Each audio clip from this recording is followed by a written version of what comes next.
Hello, welcome to the Positive Posting Conversation, the show about how to have a better relationship with your dog and cat. I'm Zazie Todd, author of the books Bark, Wag and Purr, and creator of companion animal psychology blog. My co-host, Kristi Benson, is a dog trainer and anthropologist, and she also works at the Academy for Dog Trainers. We can't give advice on your pet, so if you have concerns, see your dog trainer, cat behaviourist, or veterinarian as appropriate. Thanks for joining us today. We know that dogs have amazing noses, but can dogs detect when someone is pregnant? And can they tell if you are feeling stressed? Well, we're going to find out today because we're joined by canine scientist Dr. Catherine Reeve. Welcome to the Positive Post in Conversation. I'm Zazie Todd. I'm joined, as always, by my friend and co-host Kristi Benson. And Kristi, we've had a few episodes recently about dogs' noses, haven't we? And they've been really popular and really fun and interesting. Yeah, I think it's one of the ways where I think people are like, this is something that feels so different from us, you know? So it's one of those ways where we're like, our dogs are, they're part of our family, but they have these interesting differences. Yes, so we're very lucky to learn even more about this today. And as I said, we've got Dr. Catherine Reeve with us. Dr. Catherine Reeve is a postdoctoral fellow at Mount St. Vincent University. She has a PhD in experimental psychology from Dalhousie University, and she's interested in applied canine behavior, canine cognition, especially canine olfaction, which is what we're talking about today, and human-animal interaction. And she's also the head trainer at Epic Tales Canine Adventures in Halifax, Nova Scotia. Thank you for joining us today, Catherine. Thank you so much. I'm so happy to be here. We're thrilled to chat with you. So why did you decide to investigate whether or not dogs can detect when someone is pregnant? Yeah, so this study came about, it was about kind of a twofold reasoning there. The first one being, much like a lot of other women in science, an increased interest in women's health and women's health related topics.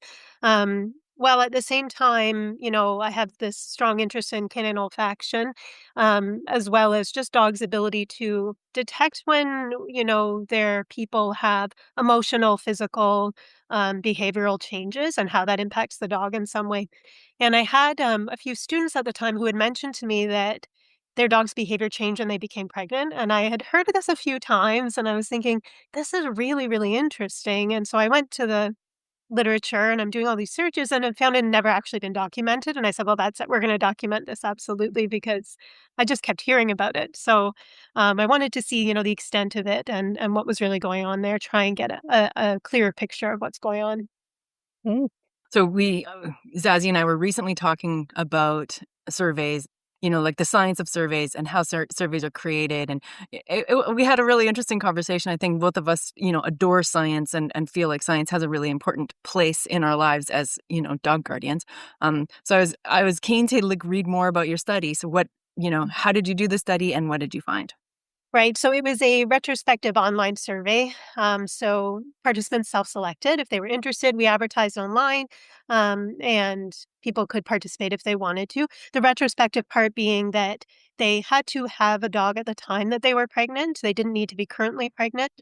So it was retrospective, which, as scientists, you recognize that has some limitations in some way.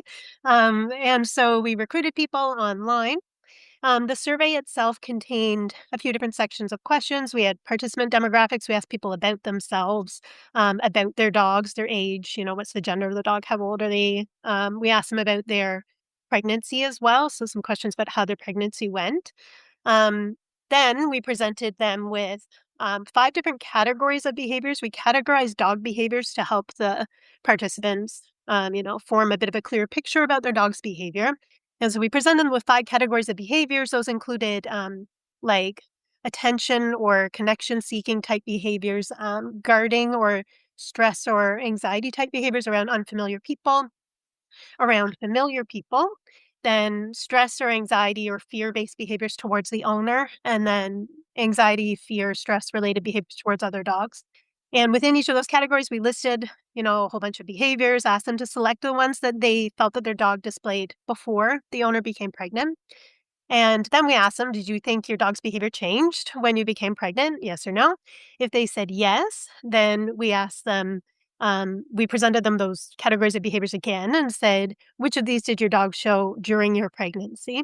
So that we could compare before and during. We also asked them if they reported that their dog's behavior changed during their pregnancy, did you feel that your dog's behavior changed before you were aware you were pregnant? As, a bit of a side question there. And then we did a whole bunch of analyses and tried to figure out, are we seeing differences in behavior before and during pregnancy, first of all? So the one big finding was, yes, we did see an increase in behaviors for all of those categories of behaviors during pregnancy compared to before. So they're reporting more behaviors during pregnancy compared to before. 65-ish% of our sample, which was only about 130 people, but about 65% of them reported that their dog's behavior did change during pregnancy. And about 27-ish% said that their dog's behavior changed before they were aware that they were pregnant. Which again, this is based on people's perceptions of their dog's behavior. So we can't, you know, concretely say, well, dogs can detect pregnancy even when the people don't know they're pregnant. This is how people think their dogs behaved. We did further analyses to just look at, is there any predictors of what the people told us? Did any of those variables predict whether they were likely to say that their dog's behavior changed during pregnancy or not?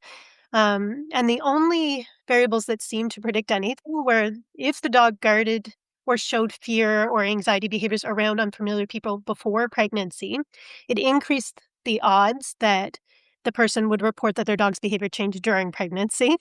And based on the category behavior data, we know that if they said their dog was nervous around unfamiliar people, that increased during pregnancy. And then conversely, really interestingly, we found that those who said their dogs showed higher levels of fear and anxiety towards other dogs were less likely to say that their dog's behavior changed during pregnancy.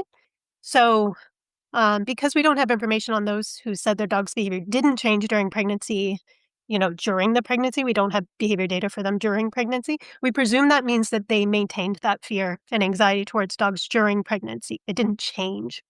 If we looked at more of like the data in depth, what we did see is that those who reported that their dog's behavior did change during pregnancy showed lower baseline levels of fear and anxiety towards dogs before pregnancy.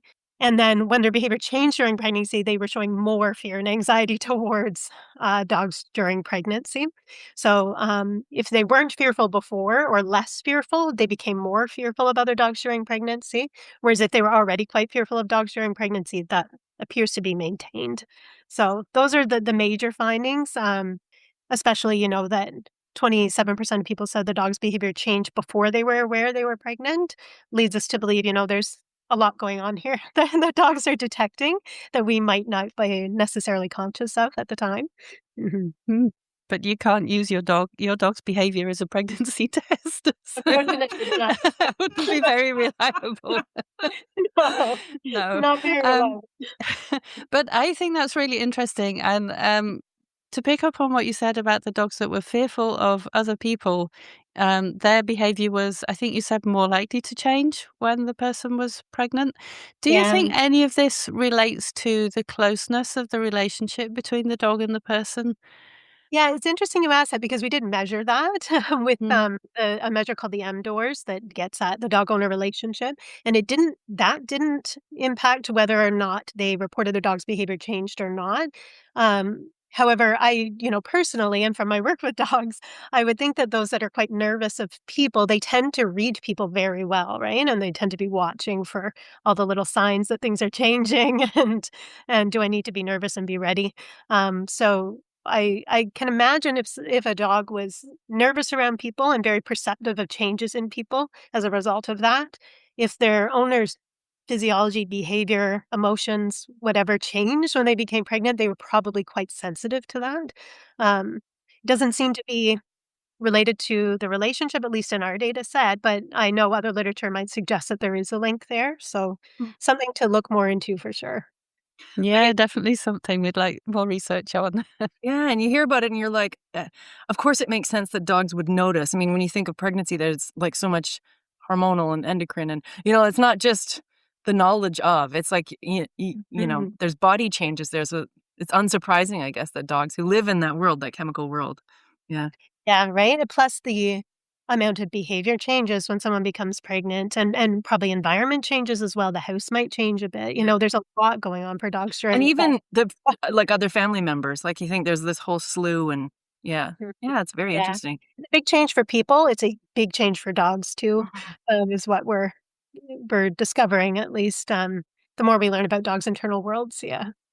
Yeah. Mm, and I think, people often say that if you're gonna have a baby, you should start working with your dog to get them used to the changes ahead of time, and I guess this really emphasizes that, doesn't it? Because people might be assuming the dog isn't aware, but actually the dog quite likely is aware that something is going on. Yeah, absolutely. Yeah.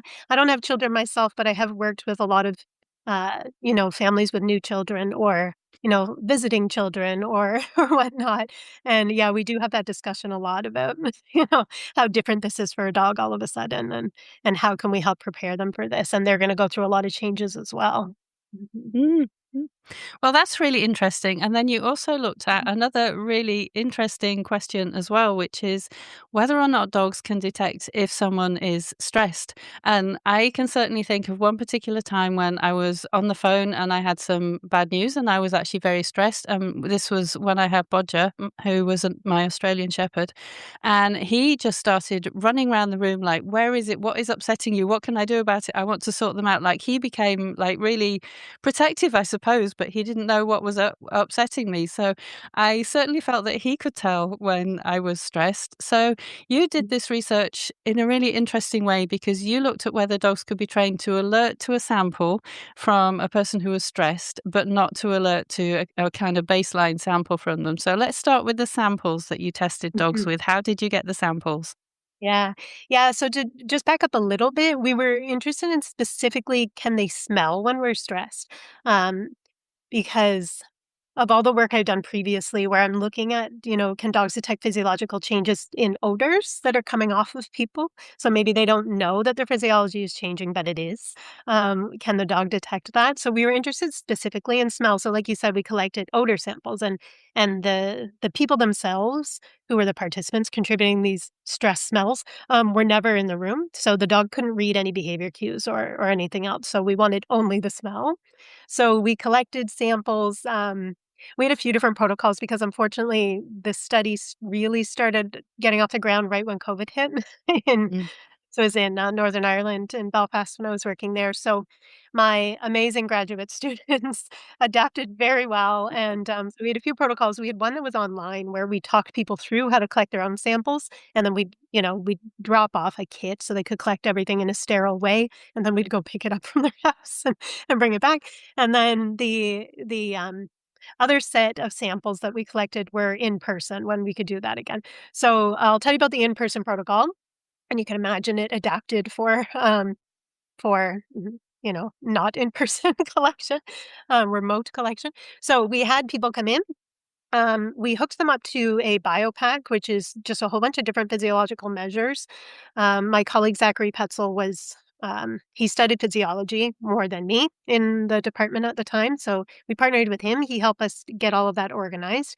And then my graduate students at the time, Clara Wilson and Carrie Campbell, they had these participants come in, hook them up to the biopack. It's a whole bunch of like sensors on the skin, sensors on the fingers, and it's collecting their blood pressure and heart rate. So we'd have that data the whole time.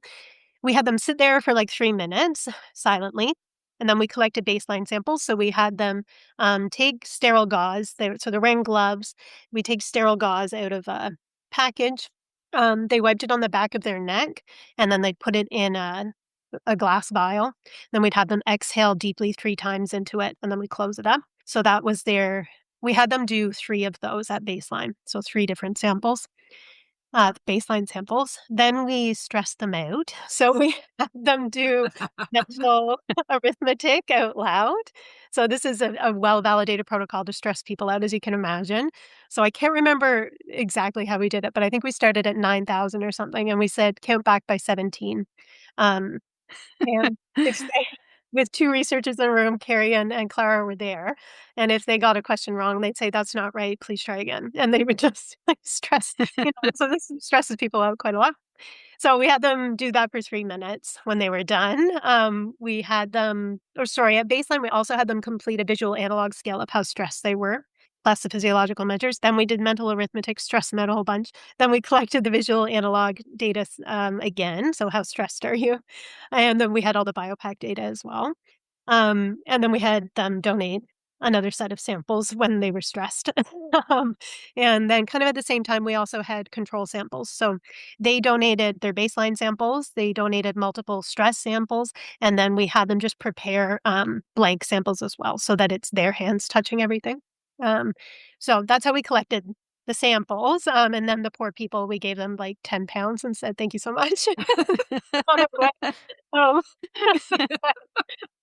so most of them were quite stressed. We had some specific controls on we need to see this kinds of changes in their physiological data and the visual analog scale data in order to say, yeah, they were stressed enough that we'll use these samples.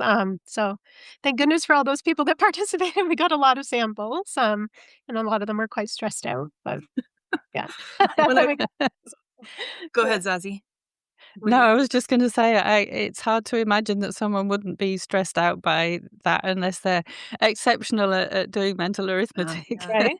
There were a When- few. There's certainly a few that we were like, oh, that was. They're apparently very good at math. So Mm. Like when I was first reading through the article and it came up this, did this math stress test, my heart started racing a little bit and I was like, oh God, was it long division? Like, I don't even remember how do you do long division? Right. What number do you start with? I haven't done Yeah. long division in 40 years. I know. Like, No, me either. I suspect I would have been one who was mildly stressed at least. Oh, absolutely. Go Because when it's 2 people in lab coats that are like and you're hooked up to all these things, yeah, And saying it sternly, that was clarified. He said stern, yeah. no, that's not right. I'd be like, oh. I know. We were trying to follow the protocol, this validated protocol as closely as possible, and my poor students, I was like, "Yeah, you're gonna have to tell them they were wrong." Be like and then my poor students would leave just as stressed, they're like, "Oh." You're secretly collecting samples from them too. Yeah, yeah. So, I mean, those were our experimental samples. We had a lot of, like, training samples as well, but, yeah, that's how we collected the experimental samples. Yeah. So one thing that I loved as a fellow dog trainer, I loved reading the methods of this study because I could tell the training was done well. And that's not always the case.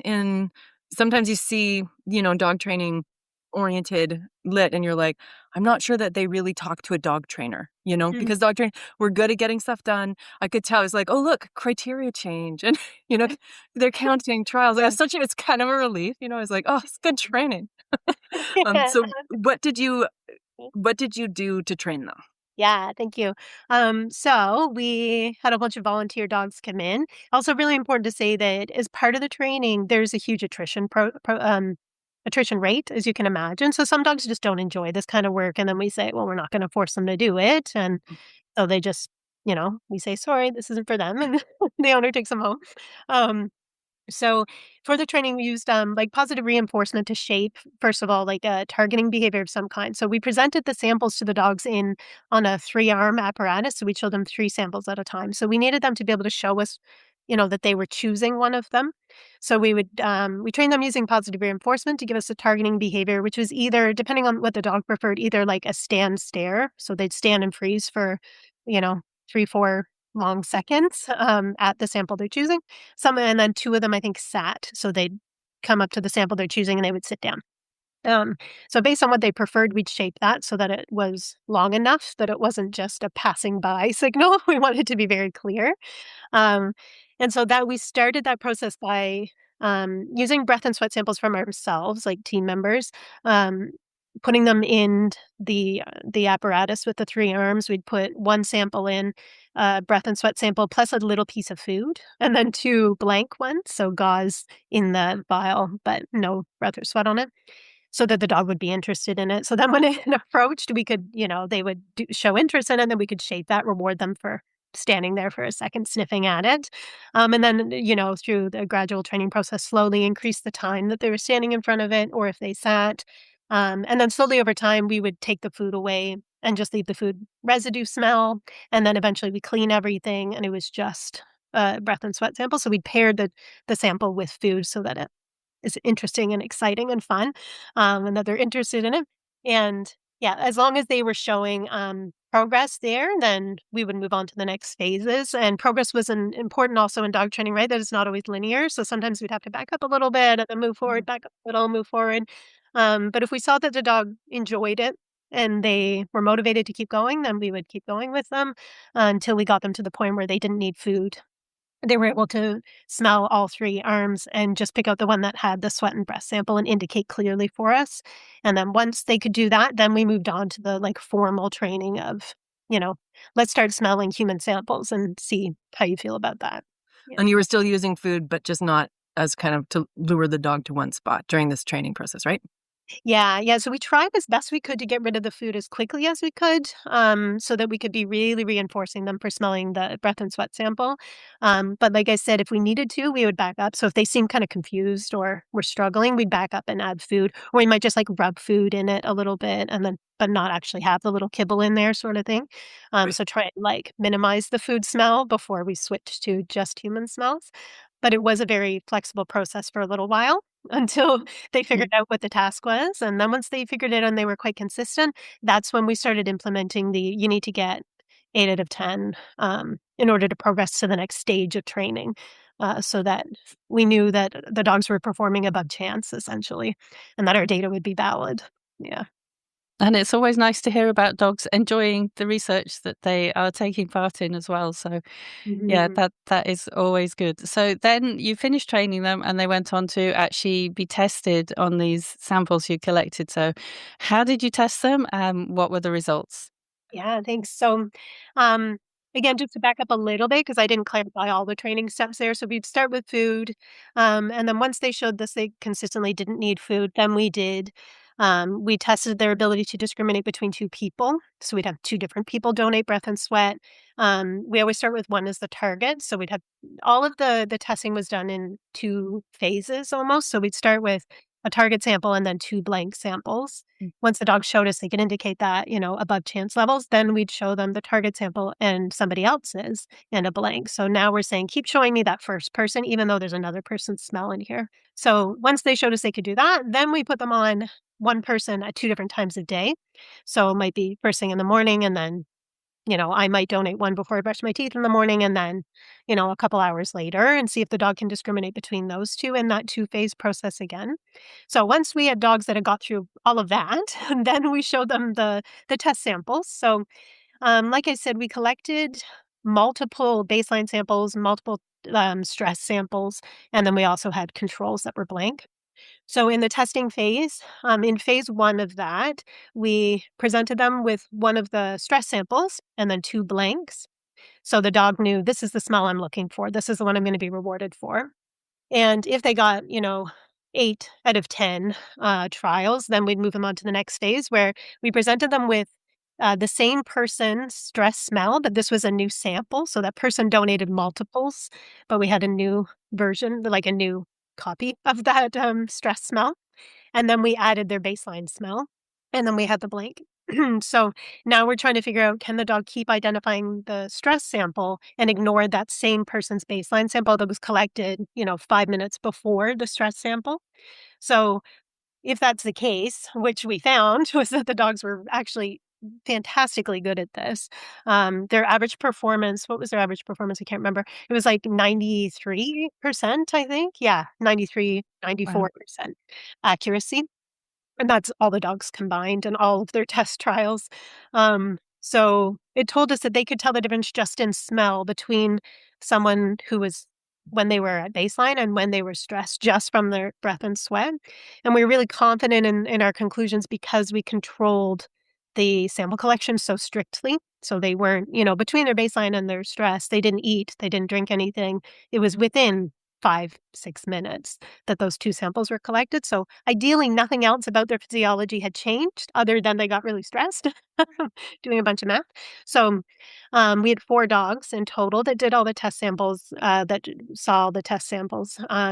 No dog saw, sorry, the test samples were only ever shown to 1 dog, and then they were thrown out. And then 1 dog saw multiple people's set of samples. So each dog saw multiple people's samples. Samples were never reused. And then in terms of other controls, we like cleaned the apparatus between trials and everything as well. So, and for a few of the dogs, we even like switched which arm held the test sample. We were really trying to control like are they tagging this, or is their nose, their saliva in some way tagging this sample? Is that how they're finding it? So we really tested them, and they were absolutely phenomenal. We were so impressed, actually. Like, yeah, I really didn't expect it to go that well, but they Can you just, because I didn't have a sense in my head, so that there's the 3 arms with the 3 samples. The dog is like released, and then does yeah. the dog go smell each one and then sit in front of one, or do the alert and then get a reward somewhere else? Or how Yeah, did it play out? yeah. Yeah, thank you for asking that. So it was a double blind setup, so the handler who was telling the dog, "Okay, go smell these samples," that person didn't know where the target odor was. So the dog comes in, they send them to go smell the samples.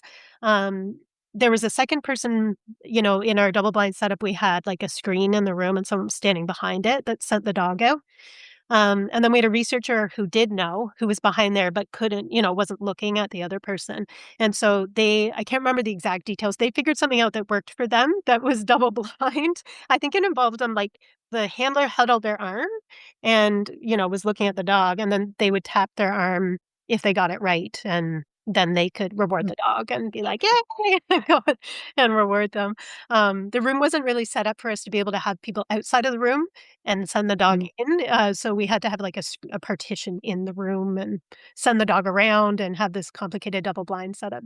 But, yeah, so the dog went in, they smell, they get a treat, then the research assistant would go reset the arms, so where the target sample was changed each trial, um, and then the handler, when that was all ready, would send the dog back out, do its thing, come back, assistant would go change everything, so it was a delicate, ballet for sure. And if the dog got it wrong, I know that didn't happen very much, but what happened then? We just would call them away and just be like, "Good job, like, way to Yeah, go, no treat back." for you, but yeah, here we No, they go. didn't get a treat, but and I have worked with dogs where not getting the treat is, you know, is a form of punishment for them, and they become very sensitive about it, and those ones we just be a lot more careful with, and it might be, "Well, let's go do something else. Let's go do something else, and then you can get a treat for that." You know what I mean? To keep their motivation up. 4 dogs that we had were unbelievable, like, just they were they absolutely loved this, and, so it really I'm always concerned about that part about, like, do we give them a treat anyways, or do we just, move on and go for the next one, and, but these Yeah, dogs were the vast just majority of dogs I've worked with don't mind a bit of a challenge. So it yeah, they sounds like you said, yeah, so I'm personally not worried about dogs not having a treat for every trial, but yeah, yeah, I get your point, absolutely. yeah, yeah, I have worked with some that were extremely sensitive, but these ones were, like yeah, not much fazed them. They were just happy to be there, just happy to be doing a job and getting treats sometimes, and Yeah, yeah. and smelling, like, I think Mm. dogs like smelling, so 100%. Yeah, we had one, it was a lurcher actually that, mm. it would find the target, it would go up and freeze, and then its the tail would just start, like, start wagging. It's like, "I'm gonna get a treat." We were like, "Oh, sweet." Yeah, they just loved it. It was And great. then they get that, like, conditioned emotional response, and then next time you're at home and you're like, "Oh, I'm stressed about something," and your dog's like, Yeah. "Yeah!" Yeah, "You took it now." Yeah. It's They go right to the fridge. yeah. Yes. Yeah, it was a really, really fun study, and I could not be more proud of my students. I mentioned this earlier when we were chatting by email that this was all during the pandemic, right? And then they just did such a fantastic job of adjusting and keeping up with the training and keeping the owners motivated, keeping the dogs motivated. Like, it just yeah, I'm endlessly proud of them. They did such a good job. It sounds like it. And also that I'm interested that the dogs weren't the kind of dogs that people would associate with working in a scent kind of job as well. Like you wouldn't expect a lurcher to be the best kind of dog at that, but they did well. So yeah, that's Yeah, really interesting too. 100%. And we told the owner that. I remember when they volunteered their dog, and we said, "Well, we're absolutely gonna try. We can't guarantee they're gonna enjoy this. They're not known for loving repetitive work." But, oh, but they he absolutely loved it. Yeah, we had a great bunch of little dogs, a little terrier mix, and some like a Cocker Spaniel mix as well that, they love sniffing, but Mm. The yeah. Cocker Spaniel didn't surprise me for sure, but the other ones I Yeah. was like, "Oh, interesting, yeah." The Cocker Spaniel is definitely the star of the show, but they all did fantastic. Yeah, they loved it. Mhm. What do you think the implications are, like, for ordinary dog guardians for this Oh, type? yeah. Yeah, that's a great question. So part of the rationale for the study as well was, the idea of PTSD service dogs, which are not, your regular companion dog, but this idea that they're not just picking up on your behavior changes, that there's other things going on there. There are some reports of dogs waking people up when they're sleeping. Maybe their breathing rate changes rapidly or something. And so we were just trying to provide more supporting evidence that dogs there's a lot going on here. Dogs are capable of doing this, and it's not just behavior that, there's another layer there that a person can't pick up on necessarily, maybe, Mhm. but that dogs can. For the average dog owner, I mean, I would say, you know, they're so sensitive to us, and this is just another layer on that they can tell when we don't feel right, and it's not just our behavior that's, contributing to their picking up on this. It can also be odors. Um, I will say, that some dogs that is scary for them. They're not all, trained for this to be exciting and happy and let me go over and interact with them when they're feeling unwell. But it's just another piece of information that they can pick up on that, and they're extremely sensitive to us. Whether we realize it or not, they're picking up on a lot of stuff. Mhm. Well, that's been really interesting. I've loved hearing about your research, so thank you for telling us about it. And it is time to move on to our last question, which is always the book section. So, Mhm. what have you been reading recently that you loved? Sure, so I'm gonna give you 2. I have, a nonfiction that was actually recommended to me by a student of mine, and it's a bleak one, I have to say. It's, sad, but extremely informative, that you might have read yourselves. It's a bit older now, but The Boy Who Was Raised as a Dog by Bruce Perry and Maya. Yes. Yeah, and it's about childhood trauma and how it can shape the development of the brain and how repetitive, predictable, comforting, interactions can help improve, um, symptoms of trauma and help children, um, which I also work with children and people in a psychological setting. I'm not a psychologist, but I work as a psychometrist, and so I find this absolutely fascinating, and I love the neuroscience part of these things of here's how the brain works and here's what happens when things happen to a person. And part of the reason I love it so much is because it also relates to the work I do with dogs because we're all mammals and our brains are quite similar. And I always find that the work I'm doing with dogs makes me better with people and vice versa. And so I like to, read about all of those people and dogs and the experiences we go through. Um, the fiction I'm going to recommend is equally bleak. Unfortunately, I'm a very horror reader. I like fan of horror books. Um, and this one that I read this year is The Unworthy, which you might have heard of, by Augustina Bazterrica. And, it's very bleak, it's a dystopian type setting where, suffering and control are used to maintain power over people. However, it also, the storyline involves a romance in a setting where you wouldn't expect it, and how important that is for helping change worldview and then ultimately, sustaining people and changing the outcomes. So it is a very heavy book, but very powerful. And those are the type I tend to gravitate towards, unfortunately.